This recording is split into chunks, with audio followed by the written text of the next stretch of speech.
காவல்துறை சிறைக்குள் அடித்தது வன்மையாக கண்டிக்கிறேன். அது தப்பு. உங்களுக்கு அதிகாரம் யார் கொடுத்தது? நீதிமன்ற காவல் இருக்கிற ஒருவரை உங்களை தாக்குவதற்கு யார் அதிகாரம் கொடுத்தது? அவன் அவ்வளோ பெரிய தீவிரவாதியா? லா ஸ்டூடெண்ட் கார்த்தி நடந்தது பூரா அப்படியே அப்ரூவர் ஆகிட்டான், ஆயிட்டு வெளியே வந்துட்டான். என்ன நடந்ததோ அப்படியே சொல்லிட்டான். எங்கே காசு வாங்கினேன், எங்கே கஞ்சா வாங்கினேன், எங்கே சாராயம் வாங்கினேன், எல்லா கதையும் சொல்லிவிட்டான். முழு தகவல் அவன் போலீஸுக்கு கட்டிட்டான். எஸ்ஐ அருண் வச்சிருக்காரு, இன்ஸ்பெக்டர் அருண் வச்சிருக்காரு, ஏசி அருண் வச்சிருக்காரு. எல்லாம் படுக்கைக்கு போனால் தான் அவங்க பூரா பெர்மிஷன் வாங்க முடியும். ஒரு பொம்பளை மார்புலையே பச்சை குத்தி இருக்கா, பால் காம்புல பச்சை குத்தி, எல்லாமே ஒரு ஊடக வேலை. 10 வழக்கு பதிவாகி போச்சு. 5 வழக்கு இருந்தாலும் குண்டாசு, 10 வழக்கு பதிவான குண்டாசு ஆக என்ன பண்ணுவாங்க? அதிகாரம் இருந்தால் தான் சார் உங்களை பார்த்து பயப்படுவான். அதிகாரம் இல்லைன்னா உங்களை பார்த்து பயப்பட மாட்டான். சவுக்குடி இப்போ அதிகாரமே இல்லை, முடிஞ்சு போச்சு, அக்யூஸ்ட் ஆகிட்டாரு. இப்போ அரசியல்வாதி கை விட்டுருவான், காவல்துறை அதிகாரி பணம் கொடுத்துரும் கை விட்டுருவான். இதுதான் சவுக்குடைய இன்றைய நிலை. அதாவது ஜுடிஷியல் கஸ்டடி தாங்க இப்போ சவுக்கு. நீதிமன்ற காவல் தான். ஐயா நான் ஒரு இன்கேமராயா உங்களை பார்க்கணுயா அப்படின்னா என்ன ஒன்று வரல, வெளியே போ, கேட்ட போட்டு நீதிபதி அரசு தரப்பு வழக்கறிஞர், ஒரு டைப்பிஸ்ட்டு, அக்யூஸ்ட், 4 பேர் தான், எல்லாம் வெளியே போ. அது பேர் இன் கேமரா கோர்ட்டு பேர். என்ன நடந்தது? ஐயா நைட்டு 11 மணிக்கு வந்தாங்க, 7 பேர் வந்தாங்க, 8 பேர் வந்தாங்க, ரூம் நம்பர் ஸோ அடித்தான், கண்ணை கட்டினா, அடித்தான், உதச்சான், பண்ணான், இதை கட்டு போட்டான், டாக்டர் போனான், எல்லாம் ஒரு ஸ்டேட்மெண்ட். இப்போ ஏன் பையன் பண்ணலை வீரம் அவ்வளோதானா? இத்தனை கோடி எப்படியா வந்தது? 2 காரு, மாதம் 20 லட்சம் 10 லட்ச ரூபா சம்பளம், 20 ஆட்கள், எல்லாம் எப்படி வந்தது? அப்போ இதுக்கு எதாவது சோர்ஸ் இருக்கணுமில்ல? இல்லை யூடியூப்பில் வருமா, கூகுளில் கேட்டலாமா எவ்வளோ வந்தது? வரல. கோடிகள் எப்படி உனக்கு சேர்ந்ததுன்னு கேட்குறான். அப்போ ஒரு யாரோ ஒரு ஆள் உனக்கு இல்லீகலாக கொடுத்துரும், நியாயமாக கொடுக்குறதுக்கு கோடிகள்லாம் சேருமா? உனக்கு ஏரியா 3.5 கோடி பிரைம் ஏரியாவில் 3வது பொண்டாட்டிக்கு, 3வது பொண்டாட்டி அடுத்தும் பொண்டாட்டி, 2வது பொண்டாட்டி அடுத்தும் பொண்டாட்டி, 2 பேர் பத்திரிக்கையாளர் பொண்டாட்டி. உன்னை என்ன பண்ணணும்? உன்னைய கேட்க நாதி இல்லை. நீ தான் நம்பர் 1. ஒரு காவல்துறை அதிகாரி ஒரு குழுவை வளர்த்தி விடுது, ஒரு காவல்துறை அதிகாரி வரை காலி பண்ணுது. இதுதான் 2 காவல்துறை அதிகாரிகளுக்கு நடுவில் நடக்கக்கூடிய ஒரு பெரிய பவர் பாலிடிக்ஸ் தான் சவுக் சண்டை. இப்போவே வந்து ஒரு கைவிடப்பட்ட மனிதர்கள் என்ன? ஆமாம், கைவிடப்பட்ட நிலைமை தான். பெரிய யாரும் இப்போ மீடியாக்காரன் குரல் கொடுக்கல, பணம் கொடுக்குறவன் அவனுக்கு பணம் கொடுக்கல, அதிமுக விட்டுருச்சு. அதனால் இது சவுக்கு எல்லாம் கழட்டி விட்டுருவாங்க. போலீஸ் அதிகாரி கழட்டி விட்டுருவான், அரசியல்வாதி கழட்டி விட்டுருவான், எல்லாம் கழட்டி விட்டுருவான். சட்டை கழட்டிட்டு விடானே அருணா கழட்ட முடியுமா உன்னால? ஏட்டைய சட்டையை கூட கழட்ட முடியாது. ஒரு ஏடிஜிபி சட்டையை சவுக்கு கழட்டுறதா இருந்தால் சவுக்கு எவ்வளோ பெரிய ஆளியா? சவுக்கு சட்டையை கழட்டுனா இப்போ அவங்க கையை கழட்டி விட்டானுவோம். லென்ஸ் டிவி நேயர்களுக்கு வணக்கம். இன்று நம்முடைய சிறப்பு விருந்தினர் மூத்த பத்திரிகையாளர் தமிழா பாண்டியன் அவர்கள். வணக்கம் சார். வணக்கம் சார். நம்ம ஊடகத்தை திறந்து பார்த்தாலே எப்போவுமே வந்து பார்த்தீங்கன்னா பரபரப்பாக இருக்கிறது. சமீப காலமாக சவுக்கு சங்கர் அவர்களுடைய கைது, கை உடைப்புன்ற மாதிரி பல விஷயங்கள் நடந்துகிட்டு இருக்கு. இன்று அவருடைய டி நகரில் இருக்கக்கூடிய யூடியூப் சேனல் அலுவலகத்தை பூட்டை உடைத்து வந்து போலீசார் வந்து சோதனை மேற்கொண்டிருக்காங்க. அவருடைய வீட்லேயும் சோதனை மேற்கொண்டிருக்காங்க. காரணம் என்னன்னு கேட்டால் கஞ்சா கடத்தல அவர் தொடர்பு இருக்கிறதா சொல்லுது. கஞ்சா கடத்தல தொடர்பு இருக்கிறதா சொல்லப்படுது. இப்போ இதனுடைய பின்னணி என்ன சார்? இல்லை, அவருடைய அலுவலகம் உடைக்கப்படும் என்று கைது செய்யப்பட்ட அடுத்த நாள் அனைவரும் எதிர்பார்த்தது தான். ஏன்னா அவருடைய அலுவலகத்தில் 50 லட்சம் ரூபாய்க்கு மேற்பட்ட உபகரணங்கள், அதாவது கேமரா, சிஸ்டம், லேப்டாப்பு, 2 கார், இப்படி 50 லட்சம் ரூபா இந்த பணம் இன்கம் சோர்ஸ் எதில் வந்தது? யார் லஞ்சமாக கொடுத்தா?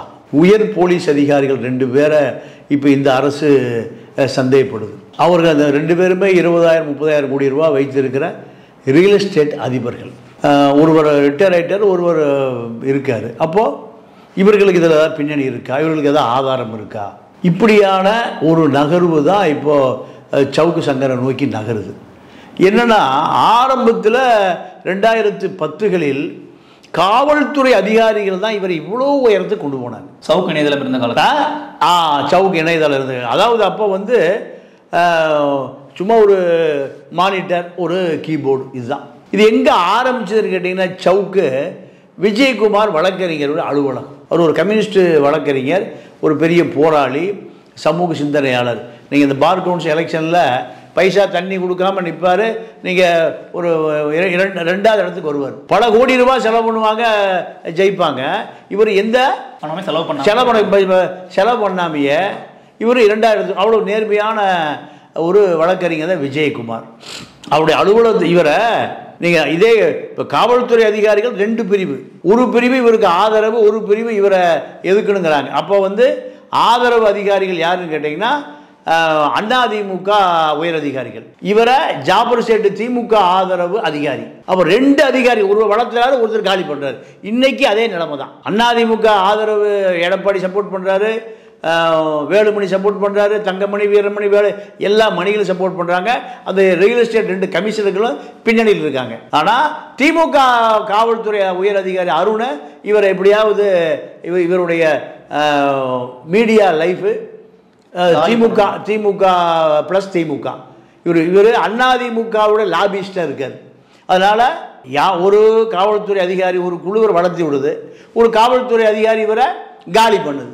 இதுதான் 2 காவல்துறை அதிகாரிகளுக்கு நடுவில் நடக்கக்கூடிய ஒரு பெரிய பவர் பாலிடிக்ஸ் தான் சவுக் சங்கர். அவர் வீட்டில் ஏதாவது ஆதாரம் இருக்குமா, பணம் வாங்கினதுக்கு ஏதாவது பணம் இருக்குமா, பல லட்சங்கள் இருக்குமா, கோடிகள் இருக்குமா, இப்படியெல்லாம் தேட வேண்டிய தேவையை இந்த மீடியாங்கிற பேரில் இருக்கிற அதிமுக தரகர் சவுக்கு இதை ஏற்படுத்தியிருக்கார்.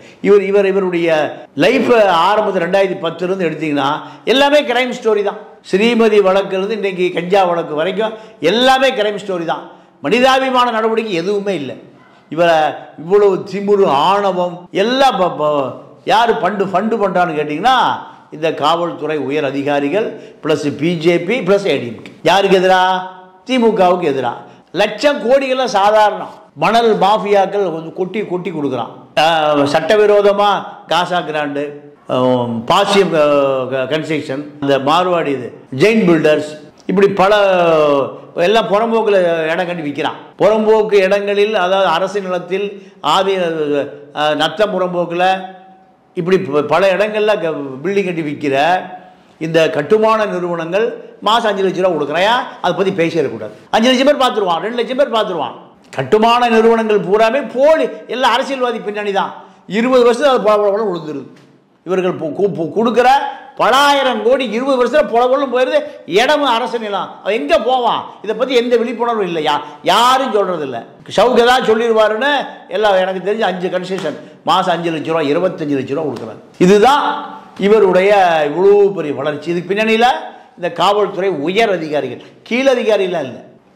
இப்போ இவரை திமுக வரவிடாமல் செய்ய வேண்டும், திமுகவுக்கு எதிரான லாபி பண்ணணும், திமுகவை போட்டு டேமேஜ் பண்ணணும். நிவேதா பெத்ராஜுக்கு 50 கோடி ரூபாய்க்கு உதயநிதி வீடு கட்டி கொடுக்குறாரு. இவர் 3வது பொண்டாட்டிக்கு 3.5 கோடி ரூபாய்க்கு வீடு கட்டி கொடுத்துருக்கு. இப்போ செய்தியாக இருக்குது.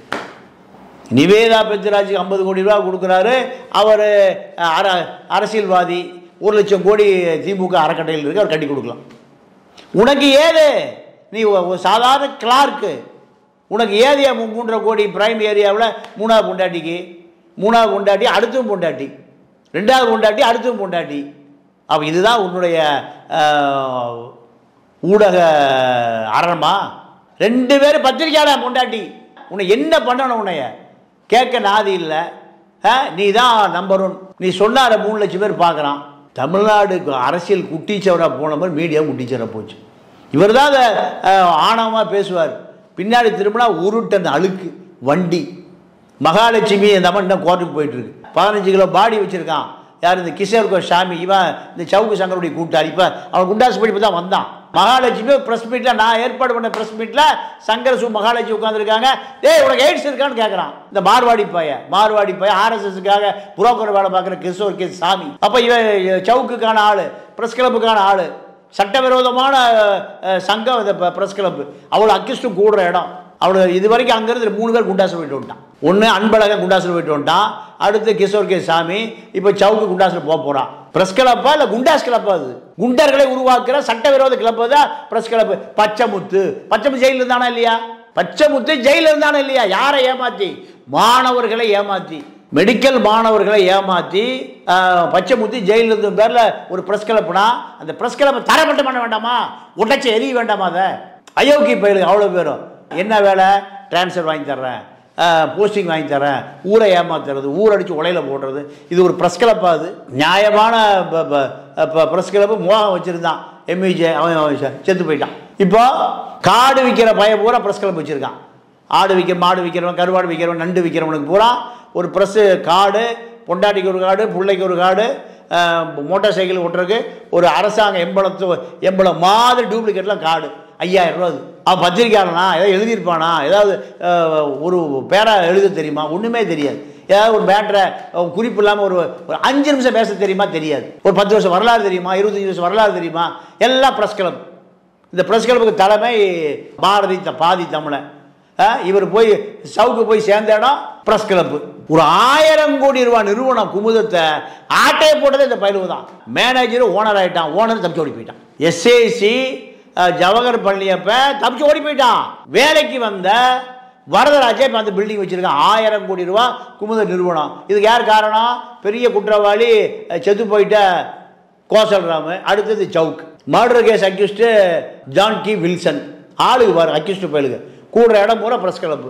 இதெல்லாம் வளர்ந்து வளர்ந்து வளர்ந்து இப்போ என்னாச்சு? சவுக்கு ஒரு பெரிய ஸ்டேட் அக்யூஸ்டு. சார் உங்களால் இப்போ குண்டாஸ் போடுறது உறுதின்னு சொல்கிறீங்களா? 10 வழக்கு பதிவாகி போச்சு. 5 வழக்கு இருந்தாலும் குண்டாசு. 10 வழக்கு பதிவான குண்டாஸ் ஆக என்ன பண்ணுவாங்க?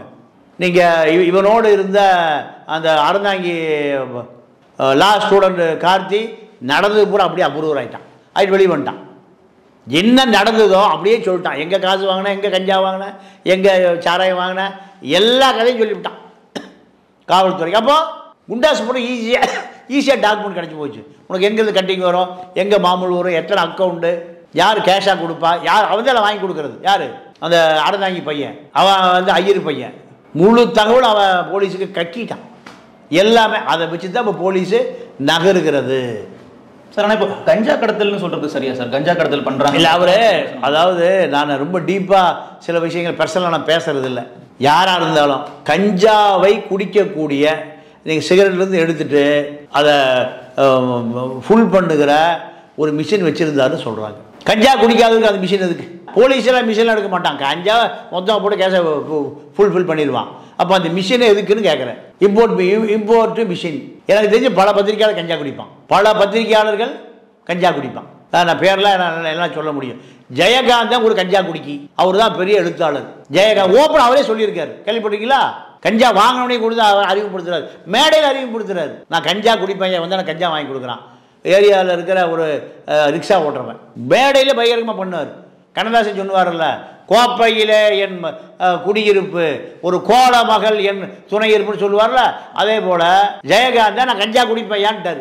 ஜெயகாந்தா ஒரு மானங்கட்ட எழுத்தாளன். அவர் எழுத்தாளனே அல்ல, கஞ்சாவில் தான் இருப்பான். அந்த பார்ப்பன பத்திரிக்கை அவனை தூக்கி உயரமாக வைக்கிறான். ஜெயகாந்தனுடைய தாய்மாமே ஒரு பார்ப்பனர். இன்னைக்கு ஜனசக்தியில் அச்சு கோப்பாளராக வர்றாரு. இதுதான் அச்சு கோப்பாளர் பத்திரிகையாளர் ஆக்க முடியும் பார்ப்பனர்களால். பத்திரிகையாளரை பிளாட்பாரத்தில் தள்ளிவிட முடியும் பார்ப்பனர்களால். இன்னைக்கு மீடியாவில் இருக்கக்கூடிய அத்தனை பேர் பார்ப்பனர்கள் தான். முதலாளி நான் பிராமணா இருக்கான், ஆனால் அது நிர்வாகம் செய்யக்கூடிய அத்தனை பேர் பார்ப்பனர்கள் தான். தமிழனா வந்து நீங்கள் தமிழச்சி இது வரைக்கும் பாடகியே வரல. தெலுங்கச்சியும் மலையாளத்துக்காரி தான் பாடகியாக வர்றான் இந்த இளையராஜாட்ட. அப்போது தமிழர்கள் புறக்கணிக்கப்படுறான் பத்திரிகை உலகத்தில். சினிமா துறையில் பாடகி புறக்கணிக்கப்படுறான். பிஆர்ஆக்கள் ஒரு தமிழச்சி நடிகையாக வந்துடக்கூடாது, ஒரு தமிழச்சி நடிகையாக வந்துடக்கூடாது, தமிழச்சி பாடகியாக வந்துடக்கூடாது. இந்த பார்ப்பன பிஆர்ஆக்கள் திட்டமிட்டு இதை பண்ணுறான். இதே கதை தான் மீடியாவுக்குள்ளேயும். சவுக்கை ஆர்எஸ்எஸ் ஆட்களும் அதிமுக ஆட்களும் தான் அவனை இவ்வளோ தூரம் வளர்த்தி விடுறான். பாதுகாப்பு போன முறை அவரை வெளியே கொண்டு வந்து பின்னணியில் ஆர்எஸ்எஸ் இருக்கு. இப்போ அந்த தைரியத்தில் தான் இவர் போட்டு வெளுக்கிறாரு. இப்போ முழுக்க காவல்துறை தான் களமிறக்கப்பட்டிருக்கு. எஸ்ஐ அருண் வச்சிருக்காரு, இன்ஸ்பெக்டர் அருண் வச்சிருக்காரு, ஏசி அருண் வச்சிருக்காரு. எல்லாம் படுக்கைக்கு போனால் தான் அவங்க பூரா ப்ரொமோஷன் ஆக முடியும். ஒரு பொம்பளை மார்புலையே பச்சை குத்தி இருக்கா, பால் காம்பில் பச்சை, இதெல்லாமே ஒரு ஊடக வேலை. நீ எத்தனை ஊடக எத்தனை பத்திரிகை நிறுவனத்தை நடத்துன, எத்தனை கோடி இழந்த, இல்லை உன் மேலே ஒரு ஆரணை சட்டிக்கிட்டு இருக்கா, உனக்கு எதை எழுத தெரியுமா? காவல்துறை வாந்தி எடுக்கிறது அப்படியே எடுத்து அடிக்கிறதா உன் வேலை. காவல்துறை சொல்லுகிற செய்தி, போலீஸ் இன்ஃபார்மர் சொல்லுகிற செய்தி அப்படியே அடிக்கிறதா உன் வேலை. நீ ஸ்ரீமதி உண்மையாகவே தற்கொலை பண்ணி செத்து போயிட்டாளா? அதை விசாரணை பண்ணியா? நக்கீர கொலைன்னு இன்றைக்கு வரைக்கும் பேசிட்டு இருக்காங்க. சங்கர சுப்பு நீங்கள் அதை வழக்கறிஞர் 3 தடவை போஸ்ட்போன் பண்ணியிருக்காங்க மறைப்பதற்காக. எத்தனை வழக்கு சங்கர சுப்பு யார் நியாயமான ஆட்கள். பாப்பா மோகனெல்லாம் தப்பாக ஒரு வழக்கு போட தூக்கி வீசிட்டு போயிடுவார். அவர் அந்த வழக்கில் வழக்கறிஞர் சங்கர சுப்பு இந்த நேர்மையான வழக்கறிஞராக இருந்து அவருடைய மகனை கொண்டு தூக்கி ஐசி பேரில் போட்டான். அவர் அது வழக்கறிஞர். நீங்கள் உன்னுடைய நண்பனை பற்றி சொல், உன்னை பற்றி சொல்லுகிறேன் பழமொழி. அதே போல் இந்த வழக்கறிஞர்களாக பத்திரமாது தங்கம் யார் பாப்பா மோகனும் சங்கர சுப்பு 2 பேரை தப்பாக சொல்கிறேன். நீ சங்கர சுப்பு பையனை அவரே கொண்டு தடைக்க மறைச்சான்னு சொன்னவன் தானே சவுக்கு. அதுதான் எனக்கு அவனுக்கு சண்டை. வேற என்ன? எனக்கு சவுக்கு என்ன வாய்க்கா வரப்பான் 3 ஏக்கரை நிலத்தை அவன் எடுத்துட்டான், இல்லை அவன் நிலத்தை நான் எடுத்துட்டானா? இல்லை, சங்கர சுப்பு பையனை அவனே கொண்டு ஆஜர் போட்டாருன்னு போலீஸ் சொல்கிறான். அதை செய்கிறான். அப்படி சொன்ன ஒருத்தர் அநியாயமாக செத்து போயிட்டான். அந்த கோசல்றான். படித்தவன் பாவம் செய்தால் ஐயோ என்று போவான். அது அநியாயம் செத்து போயிட்டான். அந்த பையன் அன்பு செத்து போயிட்டான். இல்லை, இப்போ 49 வயசு செத்து போயிடறானுங்க. கோடி கணக்காக சம்பாரிச்சு என்ன பண்ணுறது? பொண்டாட்டி வழியாக நடுத்தரவு நிற்குது. உண்மைகளை கொள்ளுகிறவன், அப்பாவிகளை கொள்ளுகிறவன், ஏழை எளியவனை கொள்றவன் இந்த பயலுக்கு தான். அப்போ இது இவனுக்கெல்லாம் தலைவன் யாருன்னா சவுக்கு. அயோக்கியத்தனத்துக்கான ஒட்டுமொத்த சங்க தலைவனை சவுக்கு தான். அந்த பிரஸ் கிளப்பில் 3 வரை இதுவரை குண்டாஸ் போயிருக்கான் சார். உலகத்தில் எங்கே பிரஸ் கிளப் பார்த்துருக்கீங்களா? அன்பழகன் அந்த கிஷோர் சாமி அவன் ஆர்எஸ்எஸ் மார்வாடி பையன். அவன் என்ன அரசியல் பேசுகிறான்? ஒரு மார்வாடி பாப்பா பையலுக்கு என்ன அரசியல் வேணும்? நார்த் இந்தியாக்காரன் யார் 15 கிலோ தான் பாடியில் இருப்பான். மகாலட்சுமி உனக்கு எய்ஸ் இருக்காடின்னு கேட்குறான். அவனையெல்லாம் அந்த சமூகம் விட்டு வச்சிருக்கு. அப்போ கேட்கறதுக்கு நாதி இல்லை. இது ஆளை இல்லாத ஊருக்கு இழுப்பு பூ சக்கரைங்கிற மாதிரி மீடியாவில் ஆளே இல்லையா? நான் தாயா பெரிய ஆள், நானும் பெலிக்ஸ் தாயா. அப்போது பெலிக்ஸ் நீயும் நியாயமாக பேசி அதிமுக பற்றி பேசுங்களேன். இந்த கொலை எப்படி நடந்தது? கொலை எப்படி நடந்தது? கொடநாடு கொலையை மறைப்பதற்கு சவுக்கியா இவ்வளோ ரிஸ்க் எடுத்தான்? ஒரு ஜெயா டிவி ரிப்போர்ட்டர் மஜாஜ் பார்லர் நடத்துகிறார், ஸ்பா நடத்துகிறார். 2 ஸ்பா மஜாஜ் பார்லர். சோனியா அருண்குமார் பேர். அவர் யாருடைய பாதுகாப்பில்? சவுக்குடைய பாதுகாப்பில். ஒரு பத்திரிகை நிருபர் விபச்சார விடுதியாக நடத்துவாங்க. அவளும் கனகராஜ் கொலை ஏற்றி கொண்ட ஒருத்தியும் நண்பிகை. நிறைய விஷயம் உள்ள தோண்டி எடுக்கணும். போலீஸே மறைச்சிட்றான். ராமஜெய கேஸை மறைச்ச மாதிரி, தாங்கிருஷ்ணன் கேஸை மறைச்ச மாதிரி, இப்போ திருநெல்வேலி ஜெயக்குமார் கேஸை மறைச்ச மாதிரி போலீஸே குற்றவாளிகளுக்கு உடந்தைங்க. போலீஸே குற்றவாளிகளுக்கு உடந்த இந்த சவுக்கு மாதிரி பயலுக இந்த காவல்துறையினுடைய கைக்கூலி. இப்போ இது அருணை பொறுத்த வரைக்கும் நேர்மையான அதிகாரி. இப்போ இருக்கிற அருண் செந்தில் வேடர் 2 நேர்மையான அதிகாரி. ஏன் அந்த கட்ட பஞ்சாயத்துக்கு உள்ளே போகிறதில்ல. அதனால ஈசிஆரில் 50,000 கோடி ரூபாய்க்கு 2 அதிகாரிகளுக்கு சொத்து இருக்கு. அந்த அதிகாரிகள் அட்மினா எப்போ கண்ட்ரோல் வச்சிருப்பாங்க. இந்த அட்மின் அருண்குமாரை கண்ட்ரோல் கொண்டு வர முடியல. அவர் இந்த நான் சொல்ற 2 ரியல் எஸ்டேட் கமிஷனர் 2 பேர் யாரை சொல்றாங்க? அவங்க தான் டிசி, ஏசி, ஜேசி. இதை சவுக்குன்னு சொல்லி அவரை போடு இவரை போடுங்கிறாங்க. இவர் அருண் போட முடியாதுங்கிறாரு. இதுதான் அருணுக்கு அவருக்கு கோவம். ஏறக்குறைய ஒரு 200 ஐபிஎஸ் ஆஃபீஸர் இருக்கு. அவ்வளோ மேலே கோவம் இல்லையே. அட்மினில் இருக்கிற மேலே ஏன் கோவம்? அட்மின் தான் எஸ்பியை போட முடியும், ஐஜியை போட முடியும், டிஐஜியை போட முடியும். அப்போ நான் சொல்றாலே நீ போடலையா உன் சட்டையை கழட்டுறேன். சவுக்கு சட்டையை கழட்டுறேன். இப்போ அவங்க கையை கழட்டி விட்டானுவோம். சரியா? கோர்ட்டில் போய் என் கையை உடச்சி விட்டான், அகழ்பட்டு போடு, என்னை உள்ள போய் சாவு, என்னை கொல்லியா. எத்தனை பெரிய தியாகிகள்லாம் சொல்லியிருக்கான். ஏன் சொல்லலை? முடிஞ்சு போச்சோம் வீரம். ஆனால் அவருடைய வழக்கறிஞர் சொல்லியிருக்காரு சார், காவலர்கள் தான் அடிச்சிருக்காங்கன்னு சொல்லி. வழக்கறிஞர் சொல்றதுக்கும் அடிவானம் சொல்றதுக்கு வித்தியாசம். வழக்கறிஞர் என்ன ஜெயிலுக்குள்ள பார்த்தாரா? எத்தனை பேர் வந்து அடிச்சான், எந்த ரூம்ல அடிச்சான், எப்படி அடிச்சான், எங்க கண்ணை கட்டுனா, இதெல்லாம் வழக்கறிஞர் சொல்ல முடியும் ஸ்டேட்மெண்ட்டை? மை லார்டு இன் கேமரா கோர்ட்னா எல்லாம் வெளியே போக சொல்லிடுவார் நீதிபதி. அரசியல் சாசனம், அதாவது ஜுடிஷியல் கஸ்டடி தாங்க இப்போ சவுக்கு. நீதிமன்ற காவல். ஐயா நான் இன் கேமராயா உங்களை பார்க்கணுயா அப்படின்னா என்ன பண்ணுவார்? எல்லாம் வெளியே போ, கட்டை போட்டு. நீதிபதி, ஒரு பப்ளிக் பிரான்ச் அரசு தரப்பு வழக்கறிஞர், ஒரு டைப்பிஸ்ட்டு, அக்யூஸ்ட், 4 பேர் தான். எல்லாம் வெளியே போ. அதுக்கு பேர் இன் கேமரா கோர்ட்டுன்னு பேர். என்ன நடந்தது? ஐயா நைட்டு 11 மணிக்கு வந்தாங்க, 7 பேர் வந்தாங்க, 8 பேர் வந்தாங்க, ரூம் நம்பர் ஸோ அடித்தான், கண்ணை கட்டினா, அடித்தான், உதச்சான், பண்ணான், இதை கட்டு போட்டான், டாக்டர் போனான், எல்லாம் ஒரு ஸ்டேட்மெண்ட். இப்போ பையன் பண்ணலை, வீரம் அவ்வளோதானா? விவேக இருக்கிற அளவுக்கு வீர வேண்டாமா? ஏன் சொல்ல நினைக்கிறீங்க சார்? நீங்கள் ஏன் சொல்ல நினைக்கிறீங்க? மறுபடி உள்ளே போனால் இன்னொரு கை உடப்பானுங்க. இதுதான் மறுபடி உள்ளே போனால் பல குற்றவாளிகள் இப்படித்தான். நானும் இப்போ ஈழ போராட்டத்தில் பல போராட்டங்களை பல சிறைச்சாலை சந்திச்சிருக்கேன். நானே ஒன்று பெயில் எடுத்து விட்றேன், உண்மையை சொல்லியானுவோம். நானே எல்லாம் பார்த்துக்கிறேன். ரெண்டு அக்யூஸ்ட் இருந்தான்னா அவன் உண்மையை பூரா சொல்லிவிட்டாயா நீ என்கிட்ட சொல்லுங்குவான். அவன் ஒன்றும் சொல்லியிருக்க மாட்டான். இவன்கிட்ட போய் அவன் உண்மையை சொல்லிட்டான். இப்படி தான் ஸ்டேட்மெண்ட் எடுக்கிறது. நீ சரியாக இருந்தா, நீ குற்றவாளியில் நேர்மையாக மக்களுக்காக உழைக்கவனா இருந்தா தூக்கில் ஏன் வாயா தூக்கில் போடியா பகத்சிங் சொல்லியா, ஏன் லேட் பண்ண வா தூக்கில் போடு, வா கிளம்பு. இப்படி இப்போ எத்தனை பேர் மன்னிப்புங்கிற வார்த்தை எழுதி கொடுத்தது எத்தனை பேர் தூக்கிலும் துரத்தி விட்டுருப்பான். எதுக்கே அந்த பொது வாழ்க்கை. இப்போ நான் இவ்வளோ பேசுகிறேன்னா என்கிட்ட எந்த மடியில் கணம் இல்லை, வழியில் பயம் இல்லை. உனக்கு இத்தனை கோடி எப்படியா வந்தது? 2 காரு, மாதம் 20 லட்சம் 10 லட்ச ரூபா சம்பளம், 20 ஆட்கள், இதெல்லாம் எப்படி வந்தது? அப்போ இதுக்கு எதாவது சோர்ஸ் இருக்கணுமில்ல? இல்லை யூடியூப்பில் வருமா, கூகுளில் கேட்டலாமா எவ்வளோ வந்தது? வரல. அப்போ கோடிகள் எப்படி உனக்கு சேர்ந்ததுன்னு கேட்குறேன். அப்போ ஒரு யாரோ ஒரு ஆள் உனக்கு இல்லீகலாக கொடுத்துரும், நியாயமாக கொடுக்குறதுக்கு கோடிகள்லாம் சேருமா? இல்லீகலாக இத்தனை கோடி எப்படி வந்ததுன்னு கேட்குறேன். சார் அதையும் கூடுதலாக குறிப்பாக என்ன சொல்கிறாங்க பார்த்தீங்கன்னா, கோவை சிறைச்சாலை ரொம்ப மோசமான ஒரு சிறைச்சாலை, அங்கே போட்டாங்க அப்புறம் அவரோட உயிருக்கு ஆபத்துன்ற மாதிரி சொல்கிறாங்க. அதை எப்படி சார் பார்க்குறீங்க? சார் அதாவது சிறைச்சாலை என்பது நீங்கள் குற்றவாளிகளை அடைக்கக்கூடியது தான். அன்பும் கோயம்புத்தூர் ஜெயிலு தான் இருந்தான். அன்பும் கோயம்புத்தூர் ஜெயிலு தான் இருந்தான். வேலுமணி தான் வழக்கு போட்டவர்.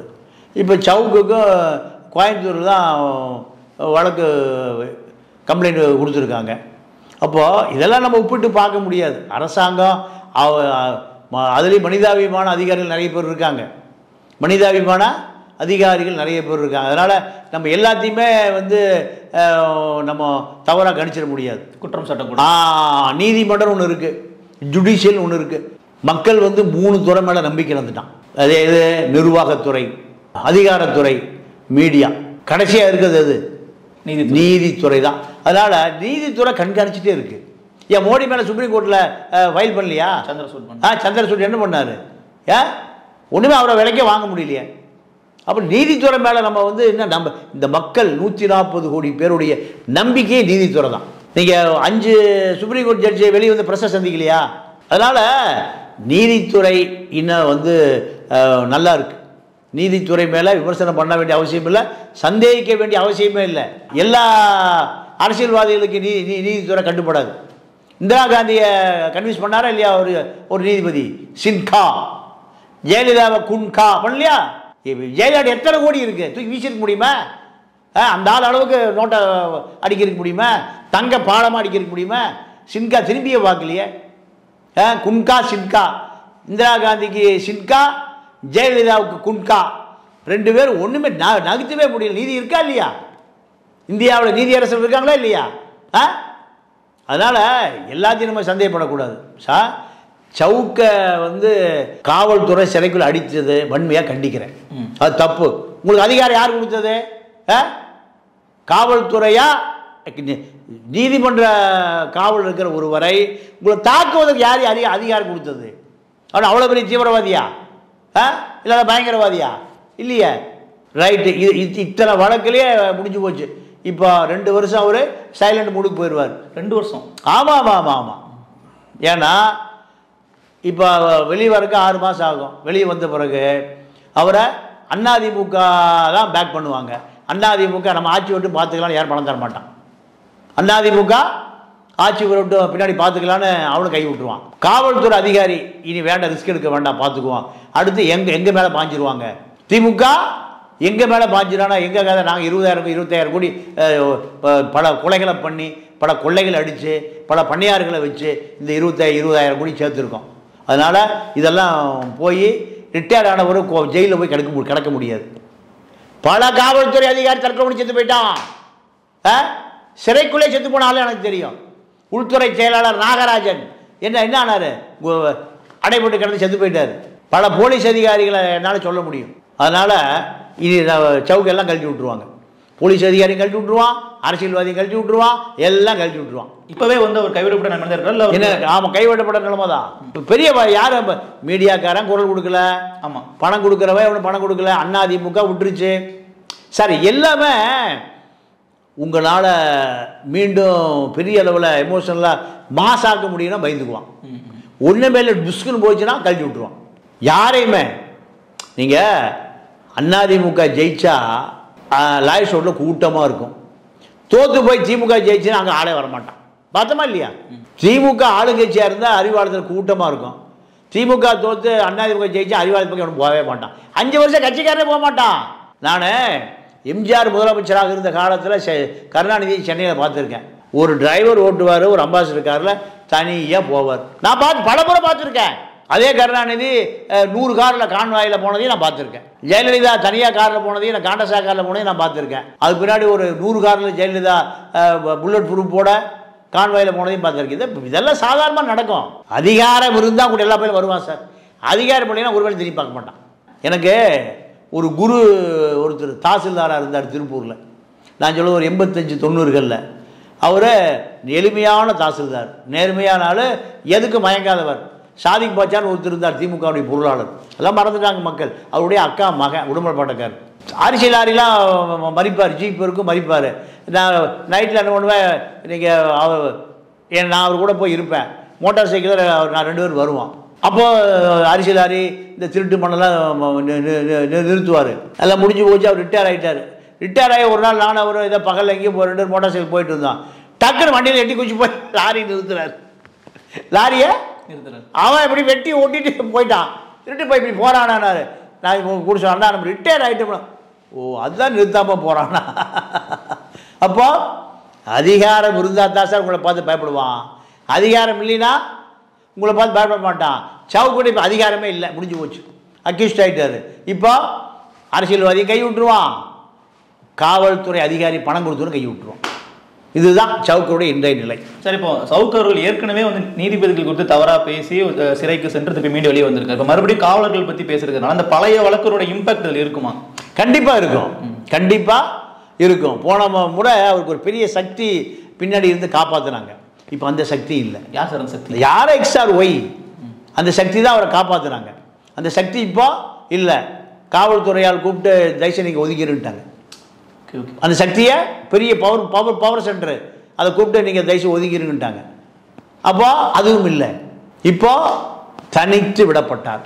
திமுகங்கிறது ஒரு பெரிய காவல்துறை அதிகாரி, ஐஏஎஸ், ஐபிஎஸ் அதிகார மையம், எம்பி, பெரிய ஒரு சக்தி.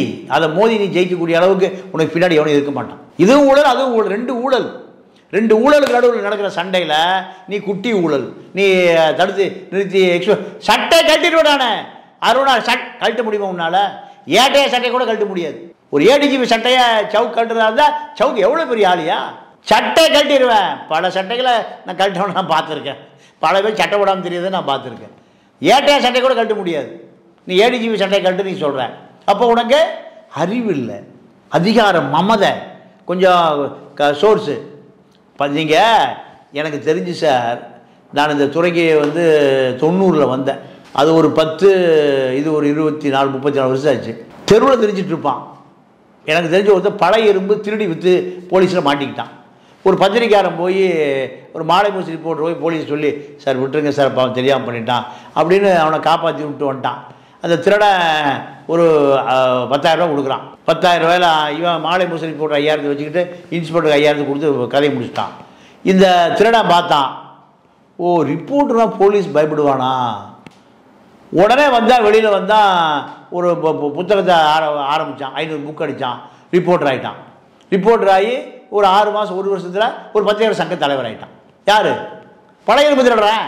பழைய இரும்பு திருடுகிறவான்னு எனக்கு தெரியும். அவனை நான் பிரசவ வச்சிருக்கிற பொழுது 200 பத்திரிக்கை நான் அடித்து கொடுத்தேன். எவ்வளோ பத்திரிக்கை?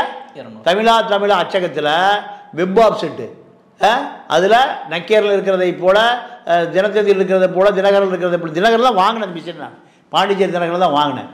200 பத்திரிக்கை அடித்து கொடுத்தேன். எல்லாம் அக்யூஸ்டு தான். எல்லாம் ஜெயிலில் இருக்கிற வேண்டிய திருடன், முள்ள மாதிரி முடிச்சவைக்கு எல்லாம் பத்திரிக்கை. படிக்க தெரியாதவன் பத்திரிக்கையாளர், எழுத தெரியாதவன் எடிட்டர். என்னங்கடா நடக்குது? எல்லாம் கட்ட பஞ்சாயத்து தான். இப்போ அதே நிலைமை தான் இப்போ சவுக்கு. இது ஒரு ஆபத்தான போக்கு. எல்லாம் ப்ரொசஸ் ஸ்டிக்கர் ஒட்டிக்கிறது, எல்லா பத்திரிகைகளும் கார்டை வாங்கி வச்சுக்கிறது. அந்த கார்டு எனக்கு தெரிஞ்சு 25,000 ரூபாய்க்கு கிடைக்குது. அக்ரிடேஷன் கார்டு 1 லட்சம் ரூபா. அப்போது எதுக்கு? பர்மா பஜார் குருவிலாம் வச்சுருக்கான்.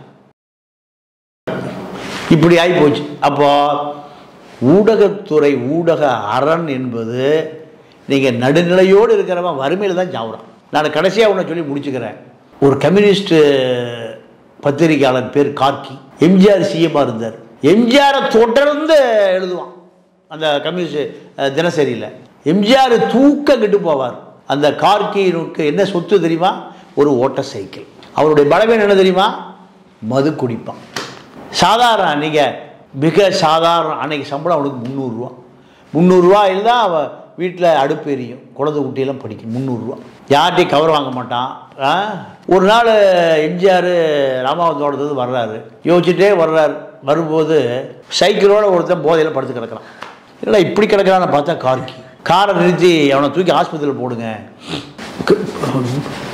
கிட்னி செயலிழந்து போச்சு, செத்து போயிடுவான். 2 கிட்னி இருக்குல்ல, எப்படியாவது காப்பாற்றணும். எம்ஜிஆர் சக்கரை பண்ணி கூட சொன்னார், அவனை என்ன ஆனாலும் சரி அவனை காப்பாற்று. பெரிய ஆஸ்பத்திரியில் வச்சு உயிர் பழைச்சிட்டான், காப்பாற்றிட்டாங்க. கிட்னியை ஒரு கிட்னி அகட்டிட்டு ஒரு கிட்னியை செயல்பட வச்சுட்டாங்க, பொழைச்சிட்டான். அப்புறம் கூப்பிட்டு புத்திமதி எல்லாம் சொல்லி அனுப்பிச்சாங்க. ரைட் பாயான்னு போயிட்டான். அதுவரை அரக்கை சட்டை தான் போடுவான், அதுக்கு பின்னாடி முழுக்கை சட்டை போட ஆரம்பிச்சிட்டான். யார்? கார்கி. அந்த பத்திரிகையாளன் கார்கி மறுபடியும் எம்ஜிஆரை தாக்கி தான் எழுதுறான். எம்ஜிஆருடைய அரசை ஊழலை பிச்சு பீஸாக ஆடுறான். இப்படியே ஓடுது. எம்ஜிஆர் மறந்துட்டார். அந்த கார்கியை மறுபடியும் குடிக்க ஆரம்பிச்சிட்டான். ஒரு 6 மாதம் 1 வருஷத்துக்கு செத்து போயிட்டான். இறந்த பிறகு ஒரு 10 பேர் 20 பேர் தான் சவ அடக்கம். அப்போ தான் அவனுடைய முழுக்கை சட்டையை கழட்டி நீங்கள் சுடுகாட்டுக்கு போகும்போது எல்லாத்தையும் குளிப்பாட்டுவாங்க, உடலை குளிப்பாட்டுவாங்க. குளிப்பாட்டும் போது பார்த்தா இந்த உயிர் எம்ஜிஆர் கொடுத்த உயிர் பச்சை ஊற்றி இருக்கான். எதுக்கு எழுதுறது? யார? எம்ஜிஆர் அவர்கள். அது அவருடைய கொள்கை, சமரசம் இல்லாத அவருடைய கொள்கை. ஆனால் மனிதாபிமானத்தில் அது வரைக்கும் அரக்கை சட்டை போட்டு என்ன பண்ணிட்டான்? மறைச்சு முழுக்கை சட்டை போட்டு இந்த உயிர் எம்ஜிஆர் கொடுத்த உயிர்னு போட்டுருந்தான். கார்கி இதெல்லாம் வரலாறு. இவன் தான் பத்திரிகையாளர். பத்திரிகை துறைக்கு நேர்மையாக இருந்தது. கம்யூனிஸ்ட் கட்சிக்கு கம்யூனிஸ்ட் பத்திரிகைக்கு ஊழல்னு சொல்லணும். அது அவன் அந்த வேலையை செய்கிறான் 300 ரூபா சம்பளத்துக்கு. எம்ஜிஆர் லட்ச ரூபா செலவு பண்ணி அந்த கிட்னியை வேறு கிட்னி பொருத்தினார், எங்கேயோ இருந்து அதெல்லாம் உயிர் வாழலாம். அதுக்காக எழுதுனது இந்த உயிர் எம்ஜிஆர் கொடுத்த உயிர். அவன் தாங்க பத்திரிக்கையாளன். அப்போ இப்போ நம்ம கார்கி பற்றி பேசணுமா இல்லையா? அவனை ஏதாவது சொல்ல முடியுமா? எம்ஜிஆர் கால் விழுந்துருந்தானா கூட கூப்புறம் வீடு வீடு ஆகி சினிமாவில் நடித்து எம்எல்ஏ ஆகிருப்பான். இப்போ ஒரு இன்ஜினியரிங் காலேஜ் கட்டியிருப்பான். கார்கி பொறியியல் கல்லூரி, கார்கி மருத்துவக் கல்லூரி. சாராய உடையார் தானே மெடிக்கல் காலேஜ் வச்சிருக்காரு. ராமச்சந்திரா மெடிக்கல் காலேஜ் யாருது? சாராய உடையார். ஜேபிஆர் பனிமலர் சாராய வித்தவர் தானே. இப்போ இருக்கிற ஆட்கள் பூரா ஜெகத்ரட்சகர் யாரு? ஏசி சண்முகம் யாரு? விஏடி விஸ்வநாதன் யாரு? முனிரத்னம் யாரு? ஐசகர் எல்லாம் யாரு? எம்ஜிஆரால் உருவாக்கப்பட்டவன். இடம் கொடுத்து பணம் கொடுத்து லைசன்ஸ் கொடுத்து உருவாக்கப்பட்டவன். அப்போ கார்கி எப்படி இருந்திருக்கான்னு பாருங்க. இதுதான் ஒரு ஊடகவியலாளனுக்கு உண்டான அறம். இதை சவுக்கு இல்லை. அதனுடைய விளைவு இப்போ கோபால் மேலே இத்தனை வழக்கு வந்ததுங்க. கஞ்சா கேஸ் எல்லாம் போட்டானா? சாராய கேஸ் எல்லாம் போட்டானா? விபச்சார கேஸ் ஒன்றும் இல்லை. எத்தனை பத்திரிகையாளருக்கு ஒரு பெரிய இன்ஸ்பிரேஷன் கோபால் தான். நக்கீரன் கோபால் காம்ப்ரமைஸ் ஆகலையே. எத்தனை உசுறு போச்சு. சொந்த மாமன் மனைவியுடைய அப்பா பாண்டியன், விருத்தாச்சலம் பாண்டியன் செத்து போயிட்டார், தற்கொலை பண்ணி செத்தார். ஏன்? இந்த டார்ச்சர் தாங்காமல், ஜெயலலிதாவுடைய டார்ச்சர் தாங்காமல். ஜெயலலிதாவுடைய சாவு எப்படி இருந்து நம்ம பார்த்தோம், அது வேறு விஷயம். செல்வராஜ் இப்படி எத்தனை உசுரை நக்கீர பழி கொடுத்துருக்கு. ஐயா கணேசன் பிரிண்ட் பண்ணி கொடுத்துருக்கு, அவர் அடிச்சு கொண்டு விட்டானுங்க. ஒரு பிரிண்டர். இந்த சமரசமே ஆகலையா, காம்ப்ரமைஸ் ஆகலையே. பொள்ளாச்சி மேட்ரு நக்கீரலைன்னா வெளியே தெரிஞ்சிருக்குமா? ஸ்ரீமதி மேட்ரு நக்கீரலைன்னா வெளியே தெரிஞ்சிருக்குமா? சங்கராச்சாரிய மேட்ரு வெளியே தெரிஞ்சிருக்குமா? ஜூவியில் கூப்பிட்டு அங்கெல்லாம் போகாத, சங்கராச்சாரியார் கொலை பண்ணிட்டாயா, ஜூவி நிருபர் சொல்கிறான், யார் சீனிவாசன் கிட்ட, ஐயோ அங்கெல்லாம் போயிடாத, அவன் அப்படி தான் கொலை பண்ணுவான். நம்மாடியாவா, நம்மாவா, நம்ம ஆத்துக்காரன் வா, வந்துரு. நக்கீரன் தான் அந்த செய்தியை அடித்தாங்க. அப்போ பார்ப்பனர்கள் செய்தியை மறைச்சிடுவான், சமரசம் பண்ணிக்குவான். ஏன்னா பார்ப்பனர்கள் பார்ப்பனை காட்டி கொடுக்க மாட்டான். நான்பிராமின் ஒரு கோவாலும் ஒருத்தர் வந்த பிறகுதான் நிறைய விஷயம் வெளியே வந்து ஆட்டோ சங்கர் கதை இப்படி. அதனால் ஊடகம் என்பது சமரசம் இல்லாமல் போராடுபவன் தான் ஊடகவியலாளர். ஊடகம் இதுதான் சவுக்கிட்டு இல்லை. அதனுடைய விளைவு உன்னை கேட்பதற்கு நாதி இல்லை, நீயும் யாருக்கும் உண்மையால, உனக்கும் எவனும் உண்மையால. இதுதான் ஷவுக்கினுடைய இன்றைய நிலை. ஓகே சார், ரொம்ப முக்கியமான தகவல்கள்லாம் பகிர்ந்து கொண்டீங்க. ரொம்ப நன்றி சார். நன்றி, வணக்கம்.